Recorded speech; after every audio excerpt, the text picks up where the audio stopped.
touche un ovni, un objet flottant non identifié, et le bateau va prendre l'eau et va risquer de couler.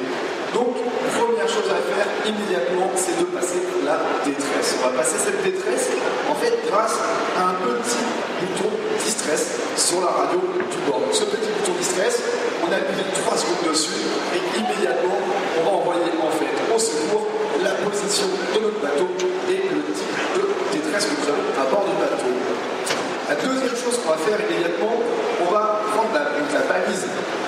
Que se passe ça, donc cette balise-là, en fait, au moment où on va la percuter, les secours vont recevoir une position du navire et le navire au correspondant, donc le navire massif 16.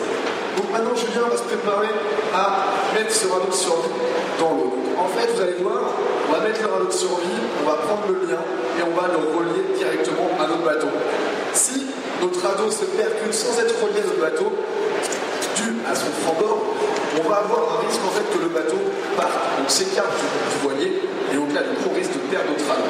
Donc on va penser toujours à attacher ce radeau de survie qui est souvent présent dans les coffres, sur le bateau, enfin à l'extérieur du bateau ou caché à l'intérieur du bateau. Julien, on va se préparer à percuter. Donc voilà, effectivement, on va avoir 13 mètres de route comme ça, on va venir relier ce radeau de survie à notre bateau et on va pouvoir préparer la percussion de ce radeau de survie. Donc vous allez voir à bord, comme en fait c'est un radeau reconditionné, on va avoir peu de choses à l'intérieur. Mais je vous ai emmené donc dans mon petit sac étanche 2-3 petites choses, de la nourriture, de l'eau, des couvertures de survie, des choses comme ça. Allez Julien, c'est parti, percussion. Donc voilà, un grand coup sec, le radeau se percute, on va avoir un radeau, donc 8 personnes qui va se mettre en place.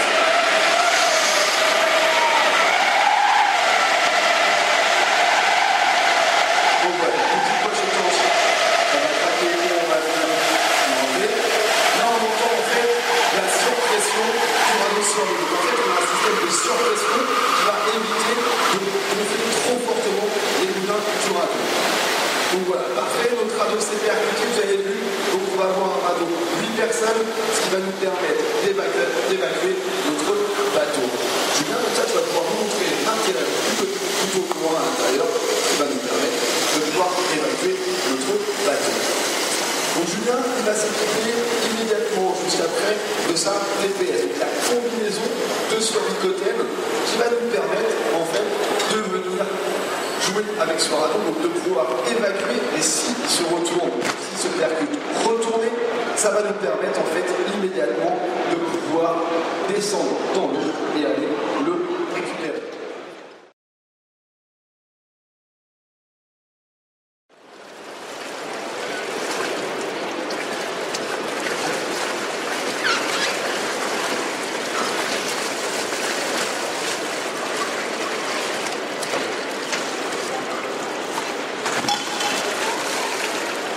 Donc voilà, on peut voir en fait à l'extérieur de ce radeau la présence de 4 petites poches d'eau.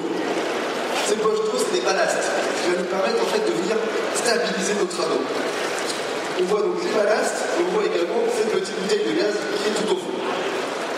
Dans son endroit de Julien également tient cette petite encre flottante qui va nous empêcher des dérives trop rapides de notre radeau. Donc maintenant, Julien, tu vas nous présenter comment retourner ce petit radeau de survie. Voilà, donc on voit ce petit plan qui est le long du radeau. On va se mettre en appui contre le radeau pour pouvoir retourner ce petit radeau.